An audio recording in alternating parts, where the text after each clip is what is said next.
Hello, je suis Aline, coach business chez The Bee Boost. Après des années de freelance en tant que retoucheuse photo, je suis devenue coach business et j'aide désormais les entrepreneurs à booster leur entreprise. Si vous êtes à la recherche de stratégies, d'astuces, de retours d'expérience, de partage et d'une bonne dose de bonne humeur, vous êtes au bon endroit. Dans ce podcast, seul ou avec mes invités, je vous partage tout pour vous inspirer au quotidien, vous aider à atteindre tous vos objectifs et faire en sorte que vous puissiez développer le business de vos rêves. Alors, installez-vous confortablement et c'est parti pour l'épisode du jour.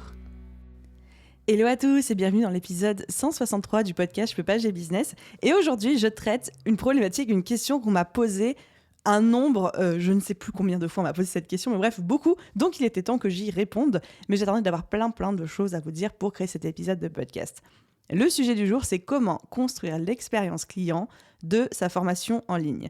Et cet épisode tombe tout particulièrement bien puisque aujourd'hui, c'est-à-dire sa date de sortie, lundi 4 avril, c'est officiellement le premier jour de la formation de la BSB Academy 2022. Les élèves sont en train de découvrir les premiers modules et les premiers exercices pour développer leur business.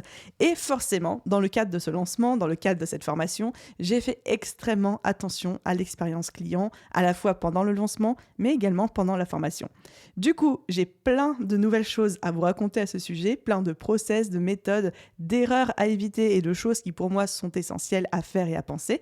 Et donc, j'avais hyper hâte de vous enregistrer cet épisode de podcast où on va tout décortiquer. Mais pour bimper un petit peu plus l'expérience, je ne suis pas seule aujourd'hui pour enregistrer cet épisode puisque j'ai demandé à Lou, qui fait partie de la team The Bee Boost, qui est Customer Care Manager chez The Bee Boost, de venir enregistrer cet épisode avec moi. Alors Lou, évidemment, ce n'est pas une invitée sur ce podcast parce qu'elle fait partie de la team, on travaille ensemble au quotidien, mais comme l'expérience client, c'est sa spécialité et qu'on a construit ensemble l'expérience client de la BSB Academy, ça me semblait plus que pertinent qu'elle vienne également participer à cet épisode pour faire part de ses connaissances, son expertise et apporter d'autres angles, d'autres points de vue sur les différents points qu'on va aborder. Donc, hyper hâte de vous partager cet épisode, je pense que ça s'entend dans ma voix. Bonne écoute à tous. Hello Lou, écoute, j'aurais bien aimé te dire bienvenue sur ce podcast, mais en fait je ne peux même pas le dire puisque c'est aussi le tien. Les auditeurs te connaissent pour la plupart parce que tu animes les formats backstage du jeudi avec Sonia et puis Chloé aussi ponctuellement. Lou, tu es dans la team The Bee Boost et je suis tellement contente qu'aujourd'hui on enregistre toutes les deux. Comment tu vas ? Ça va très bien, je te remercie et merci de m'accueillir sur ton format de podcast. Est-ce que tu as l'impression d'avoir step up et d'avoir sur un autre type de format ? Carrément, là, c'est un level up. Alors, Lou, je te remets un petit peu pour les auditeurs qui écouteraient peut-être ce podcast pour la première fois ou pour ceux qui ne sont pas familiers du format du jeudi. Donc, tu travailles dans la team The Bee Boost, tu es Customer Care Manager depuis c'est mai-juin 2021, donc ça fait bientôt maintenant 1 an. Et je suis tellement contente, je ne vois plus le business sans toi aujourd'hui. Beaucoup de personnes qui nous écoutent vont certainement aussi savoir qui tu es pour avoir échangé par mail avec toi et parfois aussi par DM Instagram parce que tu m'épaules là-bas quand je me laisse déborder par le nombre de messages. Mais est-ce que tu peux juste résumer dans les grandes lignes ton parcours et ton arrivée chez The Bee Boost ? Donc oui, Aline, comme tu l'as dit, ça va bientôt faire 1 an qu'on travaille ensemble. Avant ça, j'ai travaillé dans des startups où j'ai déjà eu l'occasion de m'occuper pas mal de toute la partie Customer Care. J'ai même managé une équipe en ce sens. C'est tout naturellement que j'ai appliqué toutes les choses que j'ai apprises précédemment dans ma mission au quotidien avec toi chez The Bee Boost. Et c'est vrai que jusqu'ici, je disais oui, que tu répondais beaucoup aux mails. C'est vrai que tu as repris entièrement le contrôle de la boîte mail Hello et que depuis ce jour-là, je me sens respirer de nouveau, même si j'ai trouvé d'autres endroits où aller me noyer toute seule comme une grande, tu vois.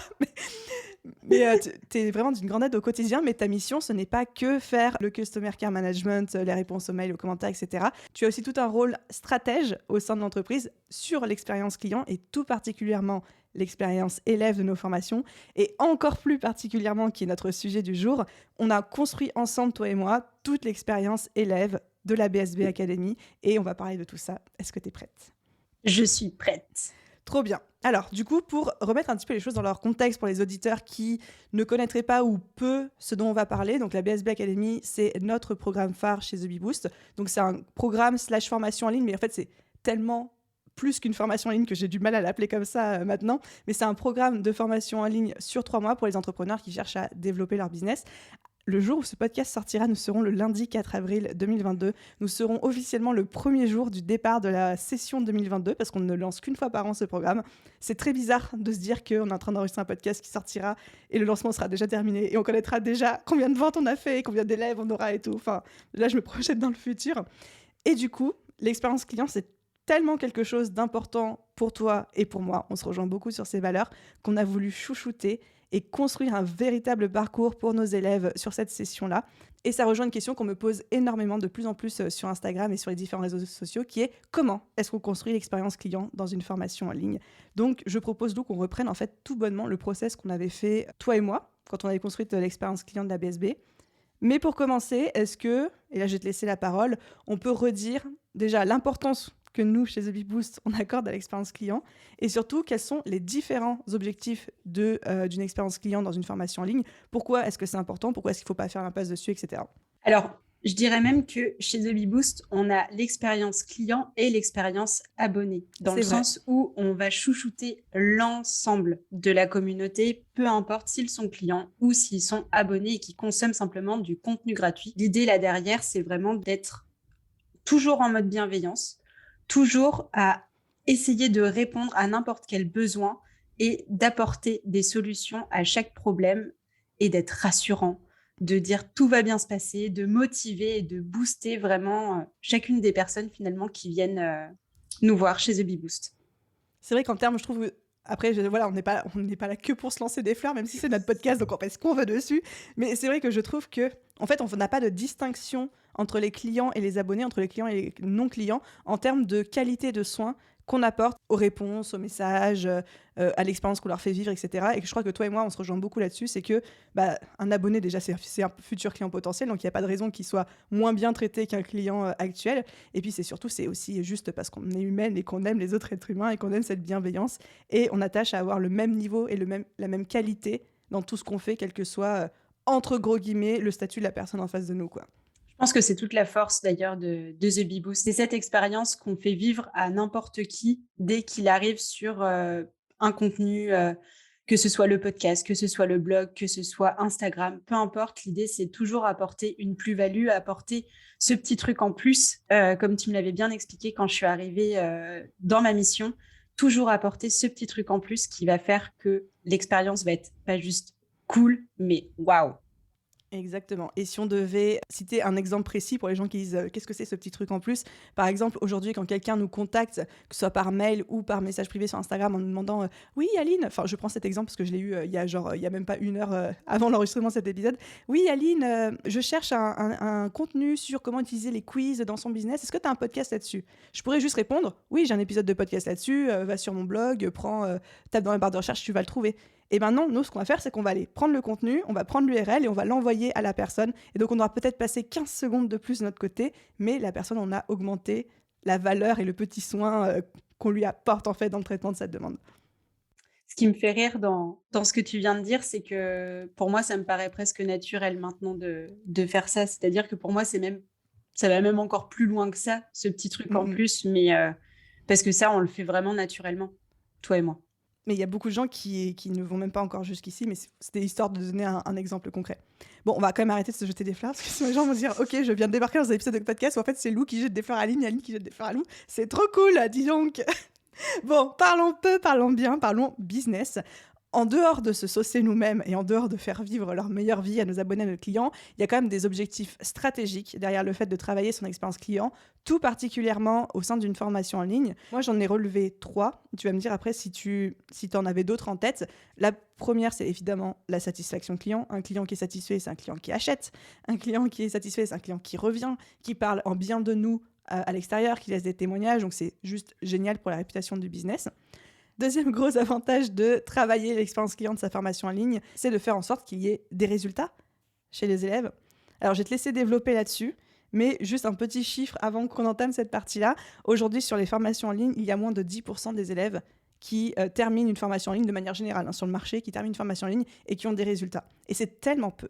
tellement peu. Donc là, je parle bien des formations en ligne. Je ne parle pas forcément des coachings ou des coachings de groupe où là, forcément, il y a plus de taux de complétion et plus de résultats. Mais l'expérience client peut aider à augmenter en tout cas ce pourcentage. En tout cas, nous, c'est l'objectif qu'on s'est fixé. Et puis surtout, faire en sorte que les gens aient des résultats parce qu'ils sont passés à l'action avec confiance et avec motivation. Et ensuite, troisième gros avantage du fait de travailler son expérience client pour sa formation en ligne, et là, pour moi, ça va être mon objectif avec la BSB 2022. C'est vraiment genre, je prends le taureau par les cornes et j'attaque le morceau, c'est de limiter le décrochage. C'est très facile quand on sort une formation en ligne d'avoir un taux de décrochage important chez les élèves parce que la vie arrive ou alors à un moment, on loupe une fois un module ou une leçon, puis après on a l'impression d'être en retard ou d'avoir loupé le coche ou de plus être dans le train avec les autres. Et du coup, on se décourage et finalement, la formation, on ne la finit jamais, voire même parfois. On achète la formation, on ne la commence même pas. Et donc, j'en ai fait mon challenge personnel en 2022 de comment est-ce qu'on limite le décrochage de la BSB Academy. Je rebondirais juste sur quelque chose. Tu parles effectivement des formations en ligne et soit du manque de résultats, soit du décrochage qu'il peut y avoir par rapport à ça. Et effectivement, c'est un réel objectif que de faire en sorte que les élèves, du coup, par le biais de l'expérience, puissent se sentir accompagnés et suivis tout au long de la formation. On parle d'une formation quand même qui est sur plusieurs semaines. Donc, l'idée, c'était d'avoir des résultats et aussi peu de décrochage finalement qu'une école, une vraie école. Et vous allez voir qu'on s'est beaucoup inspiré des codes en fait de l'école. On est retourné vers le parcours de formation classique et initial dans notre expérience client, mais évidemment, on l'a un petit peu pimpé. Alors, du coup, Lou, avant qu'on commence à dire aux gens exactement ce qu'on a fait, comment on a construit notre expérience client pour la BSB Academy, juste parle-moi un petit peu de toi, je suis très curieuse. Comment est-ce que toi, tu te comportes face à une formation en ligne? Est-ce que tu es du genre à décrocher ou pas? Et quelles sont, jusqu'ici, en dehors de la BSB évidemment, les meilleures expériences que tu as vécues en tant que cliente? Alors, moi, je suis l'exemple parfait de la bonne élève, c'est-à-dire que je décroche pas. Quand je me fixe un objectif, je veux qu'il soit rempli. Donc, j'ai jamais eu de problème à finir une formation. En revanche, il y a des formations qui m'ont plus plu que d'autres et où j'ai eu moins de mal à terminer. Et c'est justement celle où finalement il y avait un vrai suivi, c'est-à-dire que j'avais des moments clés où je pouvais discuter avec un membre de l'équipe ou ce genre de choses pour savoir un petit peu où j'en étais dans ma formation. D'autres où le contenu était assez ludique, un petit peu rigolo et on pouvait faire des exercices sans trop se prendre la tête et on était plus dans le jeu qui nous apportait ensuite quelque chose plutôt que juste lire des PDF et terminer. À l'inverse, des formations où je devais juste bouffer, pardon pour l'expression, mais juste bouffer 300 pages de PDF. Là, je l'ai fini, mais c'est sûr que je pense qu'en termes de décrochage, c'est très puissant. Et je pense que tous autant qu'on est, toi, moi et puis même tous les auditeurs, on a acheté pour la plupart d'entre nous au moins 2 formations en ligne dans notre vie et qu'on voit très bien ce qui nous a plu, ce qui nous a moins plu. Effectivement, je te rejoins tout à fait sur le fait que quand il y a un suivi, quand il y a quelqu'un qui est là pour nous botter les fesses, forcément on a tendance à plus se motiver à passer à l'action que quand on est seul responsable de notre progression. Et en fait, c'était du coup vraiment, selon moi, tout le challenge de notre expérience client dans la BSB, c'est comment est-ce qu'on crée cette expérience-là de semi-suivi individuel mais pour 800 élèves. Parce que là, notre but, encore une fois, on n'a pas encore fait les ventes à l'heure à laquelle on enregistre ce podcast. Notre but, c'est de faire 800 ventes et j'espère pouvoir vous dire, OK, c'est bon, le 4 avril, on aura fait nos 800 ventes. Mais en tout cas, plusieurs centaines de ventes. Et comment est-ce qu'on individualise suffisamment le parcours de chaque élève tout en étant dans la masse, la vente de masse? C'est notre gros challenge. Tu es d'accord avec ça, hein? Oui, complètement. C'est une des premières questions qu'on s'est posées toutes les deux sur l'expérience élève. C'était, OK, on a envie de pouvoir faire un suivi personnalisé. Mais comment faire pour 800 personnes? Voilà, vous avez 3 heures. Alors, du coup, attaquons un petit peu le dur, parce que là, les gens vont péter un câble, sinon ils vont se dire, mais allez, attaquez les filles. Bon, du coup, il est l'heure d'arrêter de tourner autour du pot. C'est parti pour comment on a réfléchi l'expérience client de la BSB Academy. Alors, du coup, forcément, on a suivi les règles que moi, j'enseigne dans la BSB Academy, de tout ce qui est travailler son expérience client. On a réfléchi en 3 étapes, en fait. Le avant, pendant et après. C'est-à-dire qu'on a réfléchi avant la BSB, avant que les gens achètent, quel parcours est-ce qu'on veut qu'ils suivent, comment est-ce qu'on veut qu'ils se sentent, de quoi ils ont besoin, quels sont les freins, les objections, etc., les risques possibles. Et après, on a traité cette partie-là. Et on s'est dit quelles sont les solutions qu'on peut trouver. Après, on a fait la même chose sur le pendant. Pendant la BSB Academy, pendant la formation, quelles sont les objections, comment se sentent les élèves, comment est-ce qu'on veut qu'ils se sentent, quels sont les freins, les risques possibles, dont le fameux décrochage. Et ensuite, on a réfléchi le après la formation, et tout particulièrement la fameuse sortie de formation. Même question, comment est-ce qu'on fait pour que la sortie de formation soit pas trop brusque, que les élèves n'aient pas l'impression qu'on les lâche dans la nature, et comment est-ce qu'on veut qu'ils se sentent, qu'est-ce qu'on veut qu'ils fassent en termes d'action, laisser des témoignages, etc. Et on a vraiment découpé méthodiquement le avant, pendant, après. Je te propose qu'on fasse pas dans l'ordre chronologique, et qu'on commence par le pendant, parce que c'est quand même le cœur de cet épisode de podcast, et cette fameuse question de comment est-ce qu'on semi-personnalise le parcours d'un élève, et comment est-ce qu'on fait en sorte qu'il se sente accompagné, malgré le fait qu'il soit plusieurs centaines, et que clairement, on ne peut pas coacher individuellement tous les élèves d'une formation en ligne. Est-ce que tu veux dévoiler nos grandes solutions qu'on a mises en place ? Je pense que la première solution dont on peut parler, c'est le système de mentor qui a été mis en place uniquement pour cette formation et pour les élèves de cette nouvelle édition. Du coup, chaque élève est réparti. Là, ça y est, ils ont eu leurs infos. Chaque élève est réparti dans une classe et chaque classe appartient, entre guillemets, à un mentor. Et du coup, chaque élève déjà est réparti en petits groupes, c'est-à-dire entre 25 et 35 personnes, et peut se référer à une personne en particulier, son mentor, pour pouvoir lui poser des questions, avoir des informations, etc. Donc ça, c'est une première partie. Exactement. Et en fait, avec ce système de mentorat, on répondait vraiment à la problématique de comment est-ce qu'on fait pour que les élèves ne se sentent pas noyés, submergés dans un groupe où ils ont l'impression d'être qu'un numéro parmi 800 autres numéros, mais l'impression d'être considérés de manière individuelle dans toutes leurs particularités, leur environnement, leurs freins, leurs propres contraintes, et qu'ils aient quelqu'un qui les connaisse par leur prénom, etc. Parce que, très honnêtement, même avec toute la bonne volonté que j'ai, je ne peux pas connaître les 800 prénoms de 800 personnes forcément, et c'était un retour en fait qu'on nous avait fait, enfin qu'on m'avait fait, parce que c'était surtout moi à l'époque et c'était ma faute, dans la BSB 2021, qui était il y a trop de monde dans le groupe Facebook, on se retrouve un petit peu noyé, on a l'impression d'avoir du mal à sortir du lot, on n'a pas l'impression de pouvoir poser nos questions. Voilà, c'était un petit peu too much. Il y a pas mal d'élèves qui se sont sentis submergés. Et donc, effectivement, ce système de mentorat qu'on a mis en place est là pour répondre à cette question. Et c'est là où je disais, on se rapproche aussi beaucoup du système classique en fait, d'éducation, parce qu'on a fait des classes. Et à la tête de chaque classe, il y a un prof principal qui est le mentor, qui est là vraiment pour chapeauter sa petite classe et être sûr que son groupe, que tout le monde aille bien et que tout le monde suive bien la formation. Et, aspect très important aussi, le mentor est là aussi pour repérer les décrochages, parce qu'il y aura une vision beaucoup plus dans le détail que nous, qui pouvons chapeauter d'un point de vue méta les 800 élèves, mais lui va vraiment être responsable de son petit groupe, et donc va pouvoir être beaucoup plus réactif que nous, quoi.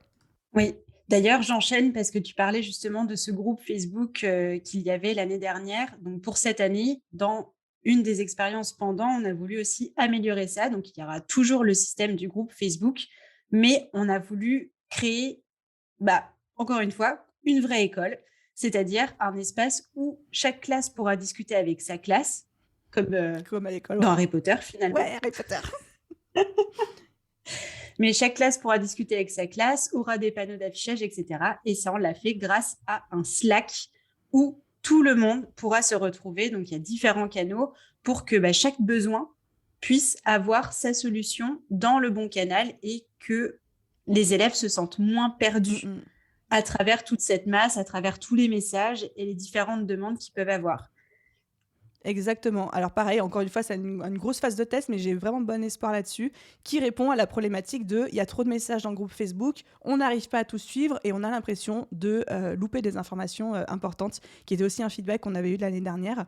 Donc si je résume jusqu'ici un petit peu notre approche, nous, on avait la chance d'avoir eu 2 lancements déjà dans la BSB Academy. Donc, on a vu un certain nombre de feedbacks sur ce qui avait fonctionné, qu'on a pu répéter et itérer, et aussi sur les points qui avaient moins fonctionné, comme les 2 qu'on vient de citer. Le fait que les gens se sentent un petit peu submergés avec le grand nombre d'élèves, et le fait qu'il y avait trop de messages qu'ils n'arrivaient pas à suivre. Et donc, on y a répondu avec la question des mentors et la question du fait de passer la communauté sur Slack vs le groupe Facebook. Et donc, c'est une première bonne approche pour construire son expérience élève, c'est de partir des feedbacks que vous avez reçus, qu'est-ce qui a fonctionné, qu'est-ce qui n'a pas fonctionné dans vos éditions précédentes. En fait, le piège quand on crée une expérience client, c'est de vouloir trop en faire et que l'expérience client vienne cannibaliser et prendre le dessus et diluer en fait le message de formation. Alors que quand même, le contenu doit rester au cœur de tout. Et ça, on aura l'occasion d'en reparler un petit peu juste après. Donc, le fait de partir juste des besoins et des retours que vous avez déjà eus, que ce soit en bien ou en moins bien, c'est un premier point de départ. Et pour ceux qui n'ont encore jamais eu ou jamais eu l'occasion de vendre le programme, vous êtes en train de le construire et vous écoutez cet épisode de podcast pour construire votre toute première expérience client, je pense que la meilleure chose à faire, c'est de se mettre dans la peau d'un de nos élèves et de se dire vraiment, comme on vous disait, OK, avant, pendant, après l'achat, après la formation, de quoi il a besoin, quels sont les risques et les freins qu'il risque de rencontrer, ces blocages, et comment est-ce que je peux y répondre, toujours en gardant en tête que le mieux est l'ennemi du bien et qu'il faut éviter de trop en faire. Et ça aussi, ça a été un gros point d'attention pour nous, d'essayer de canaliser, parce que à nous deux, on serait capable de monter une fête foraine, clairement, toutes les deux, en termes d'expérience client. Claire. Sauf que, effectivement, le but, c'était de se dire, bon, ça reste une formation. On ne voulait pas submerger les élèves avec trop d'informations, trop de possibilités, trop de jeux, trop de gamification, etc. Et en même temps, suffisamment pour qu'ils arrivent à suivre et à vivre leur meilleure vie pendant ces 3 mois. Ça a été un peu un challenge pour toutes les deux. Comment tu l'as vécu, toi ? Je me souviens vraiment des toutes premières conversations qu'on a eues autour de ça, où effectivement, on avait des milliers, voire des milliards d'idées de Tellement. choses à mettre en place. Et on est passé par différentes phases, et je pense qu'on a vécu un petit peu les mêmes, qui était la première phase de oh, c'est génial, on va faire ça, on va faire ça, on va faire ça, à une phase un petit peu plus de déni, où on se rendait compte où on se rendait compte que, en fait, on était en train de mettre plus de valeur sur l'expérience client que sur la formation. Et on rappelle que l'objectif, c'est la réussite de la formation par le biais d'une bonne expérience, mais la réussite de la formation. Donc ça, c'était un peu le déni de se rendre compte que ça collait pas trop. Et après, on est passé dans une petite phase de frustration où on a dû un peu retirer certaines choses qu'on avait imaginées. Donc, et aujourd'hui, par contre, ça va. Enfin, moi, personnellement, en tout cas, ça va. Je suis très à l'aise avec son à lancer.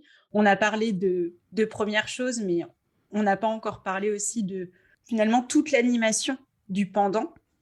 Mais l'idée, c'était de mettre vraiment cette expérience élève au service de leur formation et pas l'inverse. Effectivement, on a plein de surprises qu'on ne va pas dévoiler dans cet épisode de podcast pour des raisons évidentes. Comme il sort avant la fin de la formation, on ne peut pas tout spoiler dedans parce qu'on sait qu'on a des élèves qui vont nous écouter. On pourra éventuellement enregistrer un deuxième épisode de podcast sur le sujet une fois que la BSB sera terminée pour parler de tout ça.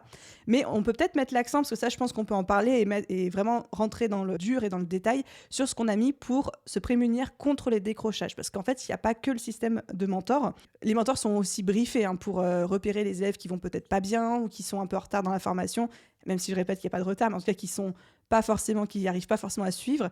Et on a aussi mis tout un système automatique, en fait semi-automatique, en place avec des intégrations justement pour monitorer le nombre de connexions de l'élève. Et quand un élève ne se connecte pas pendant plus de 7 jours, 20 jours et 30 jours, et ben on a tous des process en fait, qu'on a réfléchi en amont sur comment faire pour être là, l'accompagner, sans pour autant lui mettre la pression, parce que chacun est libre de suivre une formation à son rythme. Le but, c'est pas de faire ressentir à l'élève qu'il fait mal les choses du tout, mais d'être suffisamment là et présent pour lui pour repérer et être proactif, c'est ça le mot que je cherchais, en termes de décrochage, s'il y a un problème et que la personne ose pas forcément venir nous en parler, etc. Est-ce que tu veux un peu développer du coup sur ces 3 points, ce qu'on met à J+7, J+20 et J+30 ?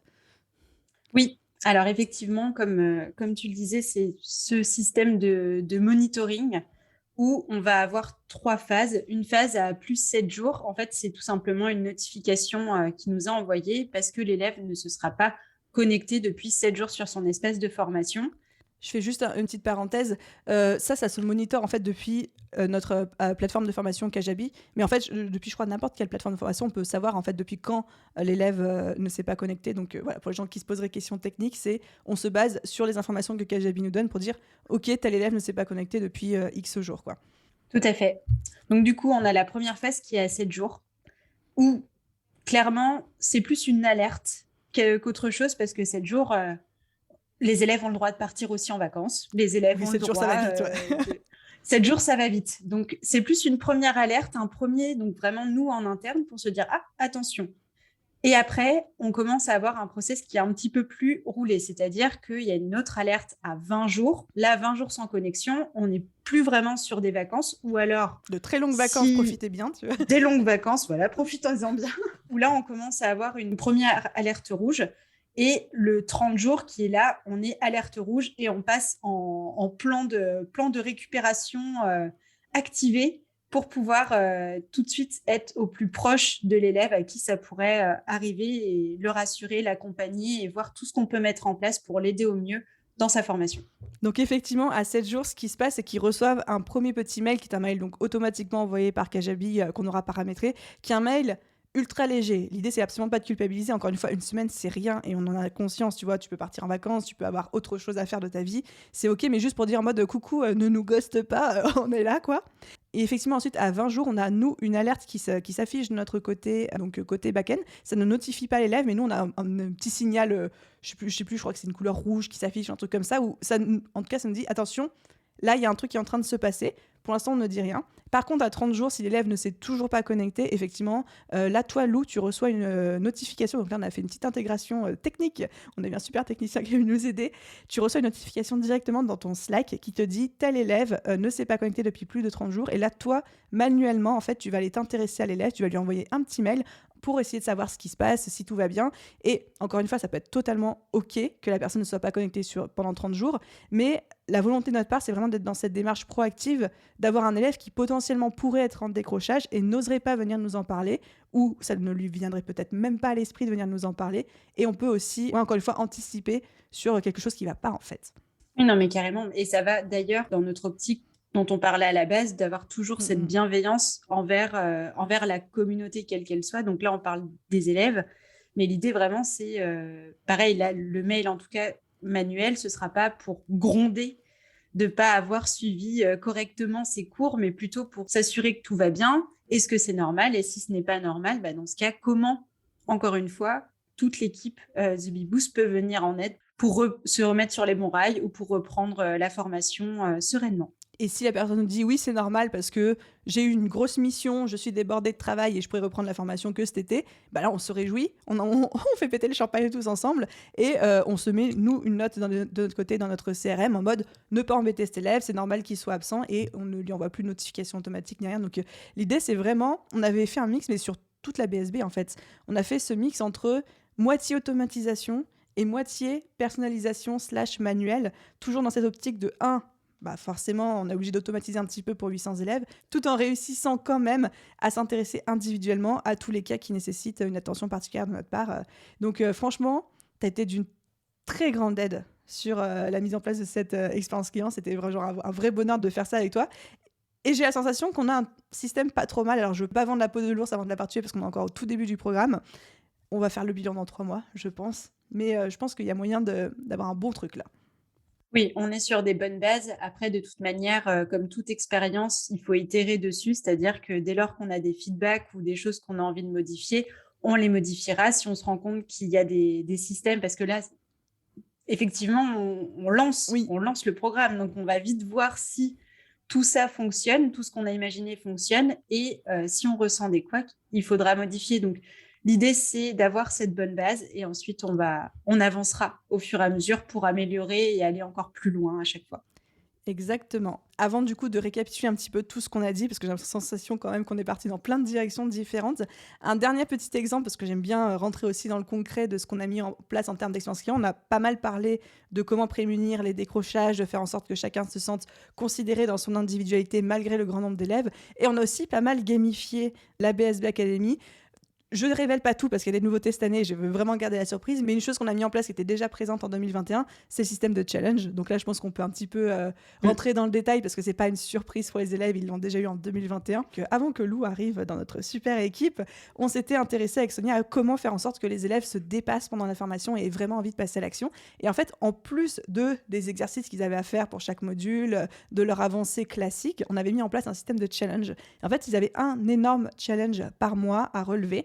Et parmi tous ceux qui arrivaient à relever le challenge, on organisait un tirage au sort et le gagnant de ce tirage au sort se voyait rembourser intégralement sa formation. Donc c'est-à-dire que, bon, c'était comme des gros challenges. Par exemple, il y a un des challenges, c'est de gagner 500 abonnés en un mois sur Instagram. Donc, il faut vraiment le faire, il faut appliquer à fond tout ce qu'on voit dans la BSB Academy. Mais parmi toutes ces personnes qui avaient réussi à faire plus 500 abonnés minimum sur leur compte, elles nous envoyaient les preuves, on faisait le tirage au sort et on remboursait intégralement la BSB du grand gagnant. Et c'est quelque chose sur laquelle on a vraiment itéré cette année en mettant de nouveau en place ce système de challenge, toujours avec un tirage au sort et un remboursement de formation à la clé. Et Lou est venue mettre son grain de sel et a pimpé ce système-là. Est-ce que tu veux en dire un petit peu plus ? Oui, bah, les élèves vont pouvoir le voir, assez rapidement, cette année, mais en plus de participer au concours et au tirage au sort pour se faire rembourser la formation, la réussite d'un challenge permet de récupérer un badge et à la fin de la BSB, chaque élève pourra présenter, un petit peu comme dans Pokémon, si vous voulez, tous les badges, Des de ligues. ses réussites et sera, grand gagnant de la ligue BSB si vous voulez. Alors, on est 2 très grandes fans de à la fois Harry Potter et Pokémon, alors je vous laisse pas imaginer comment on parle quand on fait notre expérience client, mais on a un peu tout gamifié là-dessus. Et encore une fois, enfin, c'est même un peu frustrant pour nous parce qu'on a prévu tellement d'autres choses, mais comme ce sont des grandes nouveautés, on a vraiment envie de garder le secret pour nos étudiants jusqu'à la fin, donc on n'en parlera pas dans cet épisode. Mais sachez que ce n'est que la partie émergée de l'iceberg. Bon, du coup, si je récapitule un petit peu, l'expérience client sert aussi bien à éviter les décrochages, à faire en sorte que les élèves se sentent motivés, mais l'objectif, c'est quand même que, ils kiffent leur expérience, mais surtout dans le cas d'une formation en ligne, qu'ils aillent jusqu'au bout, qu'ils aient des résultats. Et c'est bien pour moi de le repréciser à ce stade-là parce qu'effectivement, comme on le disait, on peut très vite tomber dans un syndrome de l'objet brillant, on a envie de faire plein de choses et je le répète, ce serait un danger et ce serait rentrer dans un système où l'expérience client vient cannibaliser et diluer la formation qui est quand même le cœur de l'offre et du produit et ça, franchement, c'est aussi dangereux. Donc, le mieux est l'ennemi du bien, comme on dit, et l'enfer est pavé de bonnes intentions. Voilà, ça fait deux métaphores, deux métaphores pour illustrer mon propos. Donc ça, c'est la première chose. Et si je devais faire un petit plan d'action pour tous les auditeurs qui nous écoutent et qui veulent savoir comment construire leur propre expérience client pour leur formation en ligne, vraiment, faites en 3 étapes. Avant, pendant, après. Donc avant l'achat, jusqu'au moment où ils vont commencer la formation. Donc ça englobe aussi tout l'onboarding entre le moment où ils ont validé leur carte bleue dans le panier et le moment où ils vont commencer la formation. Parce que des fois, il peut se passer quelques heures, voire même quelques jours. Ensuite, le pendant. Et ensuite, l'après. L'après englobe aussi ce que j'appelle l'outboarding. Donc, à partir du moment où le dernier module a été mis en ligne ou à partir du moment où ils ont terminé la formation, tout ce qui se passe après. Et souvent, c'est une étape qui est un petit peu négligée, je trouve. Et les élèves se retrouvent un petit peu en mode « Ok, bah là, je viens de suivre le dernier module, j'ai eu une vidéo de conclusion, il ne se passe plus rien. » C'est dommage, quoi. Tu vois, il y a une espèce de goût de trop peu. Et en fait, du coup, pour ces 3 étapes, avant, pendant, après, les questions à se poser, c'est « Ok, comment se sentent les gens à ce stade-là ?» Déjà, comment ils se sentent? Est-ce qu'ils ont peur? Est-ce qu'ils sont hypés? Est-ce qu'ils se sentent submergés? Est-ce qu'au contraire, excités, heureux, etc. Comment nous, on veut qu'ils se sentent à ce moment-là? Donc des fois, il y a un gap entre les deux. Qu'est-ce qu'on peut faire pour ça? Et surtout, la question hyper intéressante à se poser pour moi, c'est quels sont à ce moment-là les possibles freins, objections et blocages qu'ils peuvent rencontrer? Par exemple, pendant la vente, forcément, un déblocage, ça peut être le prix. Pendant la formation, un déblocage, ça peut être j'ai décroché de la formation, du coup, j'arrive plus à m'y remettre. Et après la formation, le blocage, c'est je sais plus quoi faire parce que je suis lâché dans la nature. Et quelles sont les actions qu'on va pouvoir mettre en place pour chacun de ces blocages ou chacun de ces freins qu'on détecte pour justement éviter que ça se produise ou en tout cas réduire les chances que ça se produise, quoi. Faites comme Lou et moi, posez-vous avec papier crayon ou votre meilleur clavier, brainstormez à fond, sky is the limit, hein, on peut partir en mode Harry Potter, Pokémon, Zelda, tout ce qu'on veut. Il vaut mieux avoir trop d'idées au début et ensuite couper dans l'art comme on l'a fait pour garder uniquement ce qui est au service de la formation et de l'expérience élève et de leur bien-être, plutôt que de se dire je vais pas faire grand-chose parce que j'ai pas trop d'idées, quoi. Enfin, moi, je suis persuadée, plus en 2022, que tout ce qui est gamification, expérience client, etc., que ça ajoute tellement de valeur et surtout, c'est une vraie stratégie, en fait. C'est pas juste quelque chose qui fait joli ou qui est agréable. C'est une vraie stratégie au service de la réussite des élèves, des apprenants et de leur succès, quoi. Et d'ailleurs, quand vous faites votre brainstorming pour récupérer un maximum d'idées sur les choses à mettre en place en termes d'expérience, à la fin, posez-vous en vous disant comment cette idée répond à un objectif précis. Par exemple, est-ce que cette idée répond à l'objectif de faire monter la hype au sein de ma classe? Est-ce que cette idée répond à l'objectif va empêcher l'élève de décrocher? Est-ce que cette idée répond à tel objectif? Vous m'avez compris. À chaque fois, une idée doit répondre à 1, 2 ou 3 objectifs qui sont en faveur de la formation et pas juste de s'amuser. Même si on adore s'amuser, c'est une très bonne technique que tu viens de donner, effectivement, pour éviter de mettre en place des trucs qui seraient là en trop, entre guillemets, qui viendraient plus distraire les élèves qu'autre chose. Parce que croyez-nous, on avait des idées, on en avait beaucoup. Mais au final, ça aurait été n'importe quoi. Bon, on les réservera pour d'autres choses. Je suis sûre qu'on trouvera des formats pour placer les idées un peu farfelues qu'on a eues. Oui, on va créer un escape game. Non, mais on était partis tellement loin dans notre brainstorming, je m'en souviens. Ok, et ben écoute, je crois que Lou, on a fait un super tour à la fois de manière théorique sur l'expérience client pendant une formation en ligne, mais surtout de manière plus pratique sur nous, qu'est-ce qu'on a mis en place dans la BSB. Encore une fois, on regrette, non, c'est pas vrai, on regrette de ne pas pouvoir vous donner tous les détails, mais on a tellement envie de garder les surprises aussi sur plein de choses. On vous en reparlera avec grand plaisir. On a déjà fait un bon petit tour et ça permet d'avoir les bases pour créer une belle expérience client sur une création de formation. Un grand merci d'avoir accepté de venir enregistrer cet épisode avec moi. Enfin, c'est toujours un plaisir de faire monter l'équipe on stage. Et surtout, je ne me serais pas vue créer cet épisode sans toi, vu qu'on a créé cette partie toutes les deux. Je me serais sentie impostrice, syndrome de l'impostrice, d'enregistrer cet épisode sans toi, clairement. Donc, merci d'avoir accepté de jouer le jeu. Et merci à toi de m'avoir invité à parler de ça. Et tu sais à quel point c'est un sujet chouchou pour moi. Donc, hâte qu'on puisse dévoiler toutes les autres surprises dont on ne peut pas parler encore aujourd'hui. Ça doit être tellement frustrant pour les auditeurs. Bah non, vous saurez pas. Pas encore. Bye tout le monde, à très vite. Et voilà les amis, j'espère que cet épisode vous a plu. Comme d'habitude, si c'est quelque chose qui vous a enjaillé, qui vous a hypé, que vous avez trouvé utile, ça m'aiderait énormément que vous preniez quelques secondes pour laisser une note et un commentaire sur le podcast si vous n'avez pas encore pris le temps de le faire. Merci d'avance à ceux qui prendront la peine. Et surtout, je fais une petite parenthèse pour vous remercier du fond du cœur d'être toujours, chaque mois, chaque semaine, toujours plus nombreux à écouter ce podcast. Vous n'avez pas idée à quel point je kiffe créer ces épisodes et surtout voir ce podcast grandir. Donc merci à tous et je vous souhaite une très belle journée, soirée, après-midi, nuit, où que vous soyez. Et à très vite dans un prochain épisode.